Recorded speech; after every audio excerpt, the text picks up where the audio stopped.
Dates are important for everyone. Birthdays, anniversaries, holidays, people remember these days. You remember the date. And people remember sad dates too. For some reason, those seem to stick with us much easier than the happy ones. Maybe it's when a loved one died, maybe it's when someone broke up with you or a pet died, but for that reason and for the reason that it changed my life completely, I can tell you the exact day I got in the car crash. October 9th, 2016. It was a Sunday night. Me and my best friends, Rick and Aiden, were all in a car coming home from a soccer game. In a game that we won, whatever. Anyways, we were just 3 high school seniors playing rec soccer because we just wanted to have fun. We wanted to play together. We didn't want to play high school or club because it was too competitive. It wasn't as fun as just, hanging out with some friends and just like winning every game, because our team was basically just an entire team of old select players that didn't want to play for their high school just like we did. I remember one game we were up by so much that we put Rakan, who, is usually a goalkeeper, and we put him in as striker, and he scored a goal, which is funny because I've never even scored a goal, but whatever. Getting a little off track. The game had just ended. It was about 9 o'clock, and it was a night game, so those are usually my favorite, especially in Georgia because, the sun is just awful to play in during the day, and I don't know, playing under the lights is just a lot of fun for me. We won the game, walked off the field, and I put my stuff in the car, and that's really all I can tell you I remember from that night. I remember the glass and metal being pushed out of the way so the paramedics could cut me from the car, or maybe I remember the helicopter ride to the hospital that I got, but I'm not sure I really do remember. I think it's just my brain telling me that I remember, because as soon as the car driving on the wrong side of the road hit us, it was lights out for me. The real story is that my car and her car came up to the top of the hill at the same time, and she was on the wrong side of the road. She kept moving, the crash expert said, and she was going about 55 miles per hour. I hit my brakes and swerved to the right, going about 40 miles per hour. She hit my car almost head on, and it was 1 foot that I swerved that protected all the people in that crash from dying, allegedly.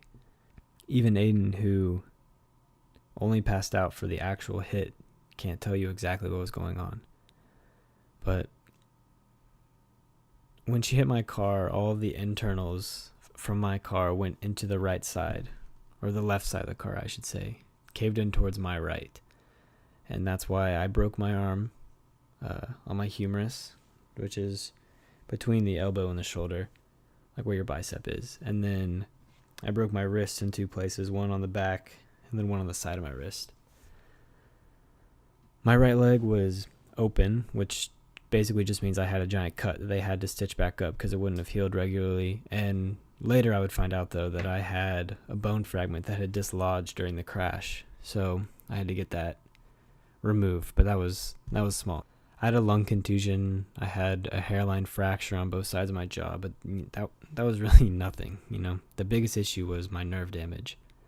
When my humerus fractured, it cut into the big 3 nerves of my arm: ulnar, radial, and median nerve.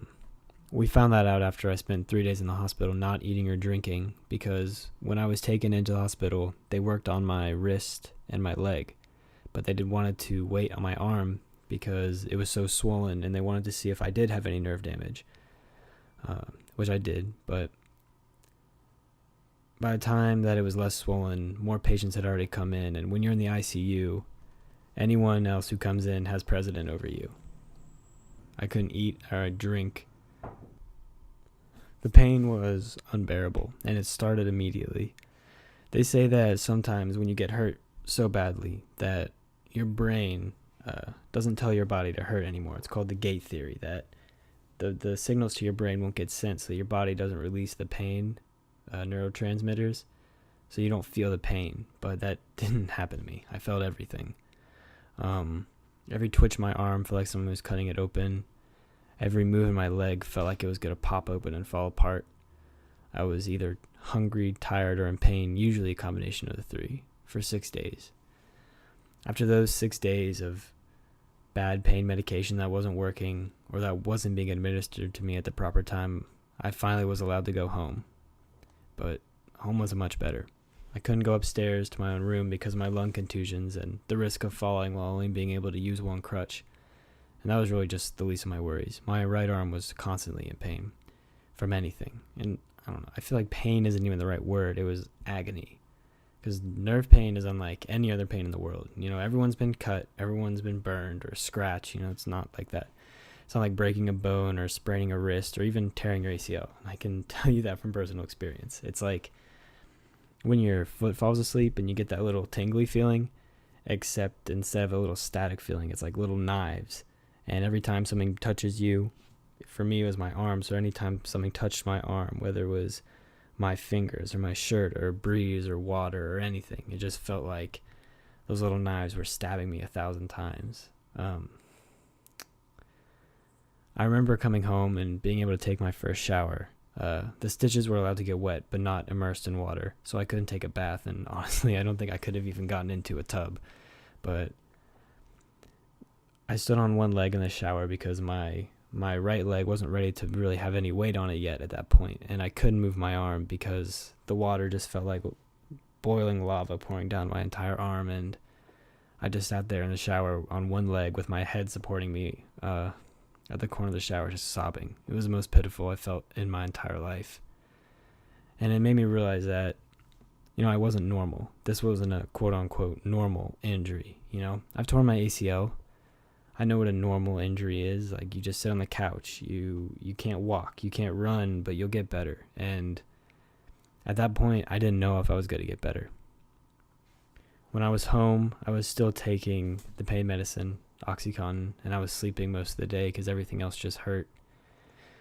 It was at this time that people started coming to see me. You know, obviously, my family, my girlfriend, and close friends came to see me in the hospital, but the people that came to my house were a mixed bag. You know, some of them neighbors, friends, and you could tell that they cared, you know? They were interested in me and how I was doing, not just the gritty, gory details of the accident, how it happened, my scars, you know?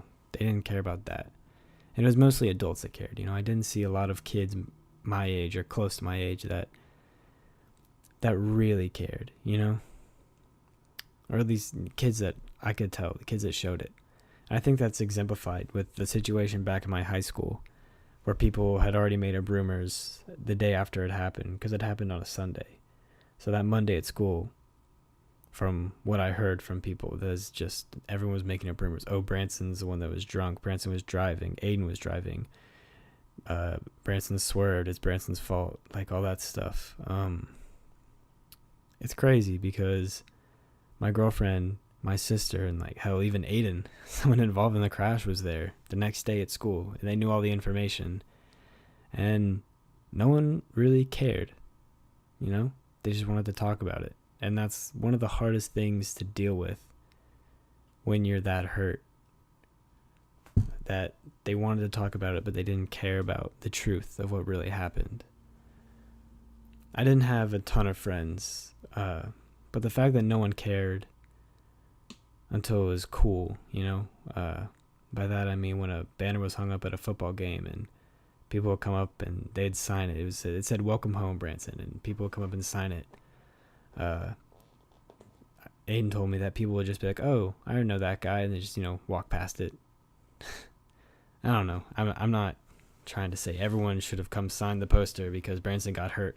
Because, you know, if you don't know me, that's fine. I don't really care if you care about me. It just made me realize how insignificant everyone is. It doesn't matter who you are. Amanda tells me, you know, don't worry, don't bring it up, don't think about it. And she tells me not to care, but I've been thinking about it a lot. And for these people that made up stories, like, I would have gone to see you. I would have asked about you, you know? If you were in my situation, I would have DM'd you or texted you or Snapchatted you and just said, hey, like, what's wrong? What happened? Instead of just making up a rumor and spreading it. I don't know if that's just me because of what I went through or because of my thoughts or if that's how I was before, but that's just how I feel now. And they say when famous people say they have depression or they commit suicide, people say things like, "Oh, they're so rich, they're famous, they have everything they could ever want. Why would they do that?"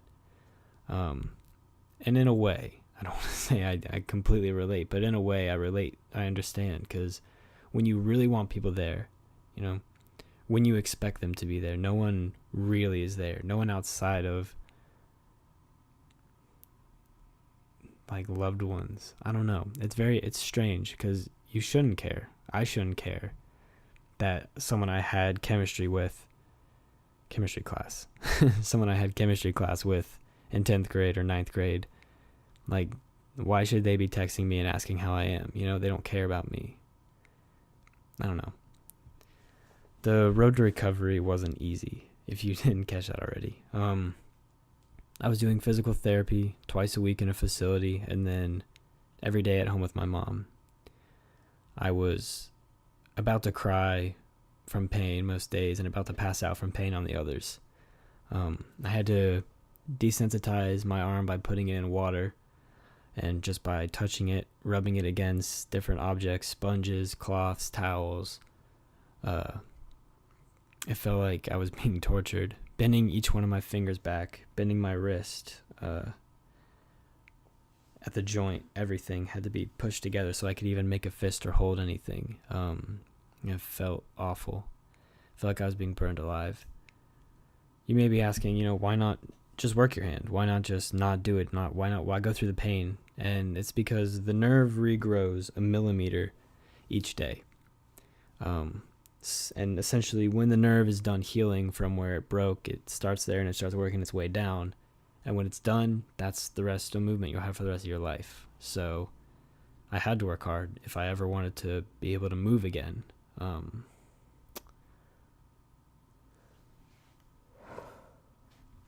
Even if it was forced by my mom, and even if I fought her, which I did, I had to do it. I had to, and my brain knew that, and it always did. Even if my body was in awful pain, my brain just went into like survival mode. Like, you have to do this if you want to live. About 3 months after the crash, I went on nerve medication, and I kept on taking more and more of that to desensitize my arm and to keep the pain go away, till I was on an absurd amount of milligrams a day, just to make living bearable. 4 months after the crash, after I was diagnosed, I got an injection in my neck to stop the pain, and nothing happened. And I know what you're thinking, and I know I'm thinking a lot for you, but, why not just tough it out? Why not just bite through the pain, right? Because this kind of pain just triggers your fight or flight reflex. You can get PT done on your leg, and, if something hurts, if they bend your leg back in a certain way, they just say, like, oh, like, hold your breath, breathe out, like, do whatever you need to, and after 5 seconds, you're fine. But this kind of pain doesn't stop. It doesn't go away after 5 seconds or 5 minutes or 5 hours, 5 months. It's there forever, unless you keep working every day and you keep experiencing that pain every day. So about 3 months into the recovery, I was diagnosed, as I said earlier, with CRPS, or complex regional pain syndrome. It's a nerve disease that can take form genetically or from a traumatic incident. And, guess which one I had? This disease makes it so that your limbs that are affected will always hurt, and they'll always be sensitive. Hypersensitive is the word. And it spreads from limb to limb. It can ruin you. It can make it so, like, you can't even move. Everything hurts. And it changes your brain. It changes your brain so that you don't want to acknowledge consciously that you have this limb that's affected because it hurts so much. It's like a defense mechanism, basically. Like for me, when I was still going through that, I would hold my hand flat against my stomach like it was still in a brace or a cast or something. And I had to forcefully make myself, like, remove my hand and use my lame, useless hand to move something across the table, because I couldn't hold anything. I couldn't grab anything. I couldn't point at anything. I could hold a paper down for 5 seconds before it started to hurt, and that's what I had to teach myself to do. It took me 6 months to be able to pick up a Cheeto and eat it. And that's with just my pointer finger and thumb bending, and then picking up the Cheeto and rotating my entire arm because my wrist couldn't bend, and then dropping it into my mouth. It took me 8 months to be able to hold my phone and be able to type on it. It taught me to rely on myself. This whole experience matured me. I had to learn. This whole experience matured me. I had to learn how to be independent. I had to learn how to do my schoolwork at home when I didn't have the teachers there. I had to learn to write with my left hand. I had to learn how to live with only one arm, essentially. It made me less sympathetic to others too, and just kind of more pessimistic in general. And I'm not trying to sound like, oh, like he's so cool, he doesn't care. No. I'm just telling you that's what it did to me. For basically a year, it was just me, my family, Amanda, and like a few friends. By the time I got to school second semester to complete my senior year, my story was old news. No one cared. I can count on my fingers on one hand, the good hand. I can count on my fingers on one hand, let's say the good hand, how many people asked me about it when I got back. I was taking the same amount of classes, but it was four people.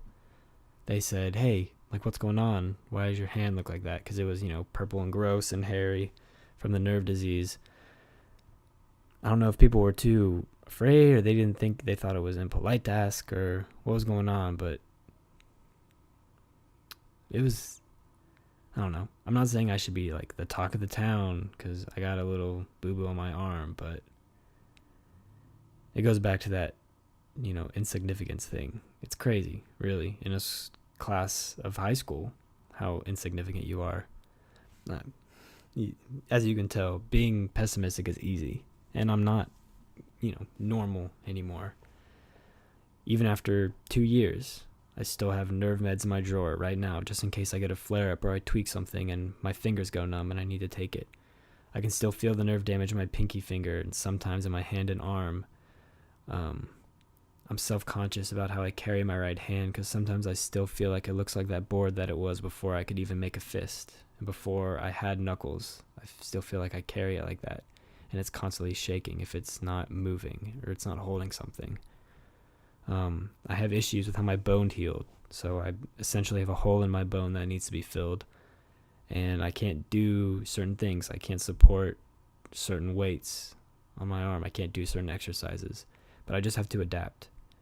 It's easy to feel sorry for myself. It's easy to tell myself that I deserve to be sad or that I'll never be normal again and I can't change it and that's sad, and it is. It's sad. But I have to adapt.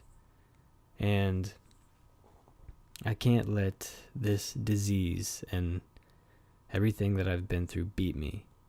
Because what's the point?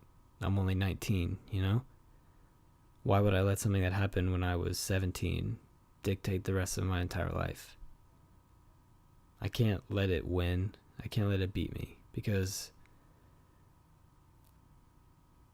it should have when I still couldn't move. It should have beat me when I couldn't get out of bed. It should have beat me when holding a piece of paper exhausts my muscles so much that I feel like I was going to faint.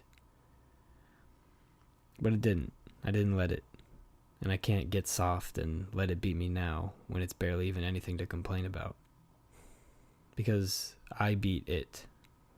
Why would I let this disease that's controlled my life for an entire year, why would I let it win now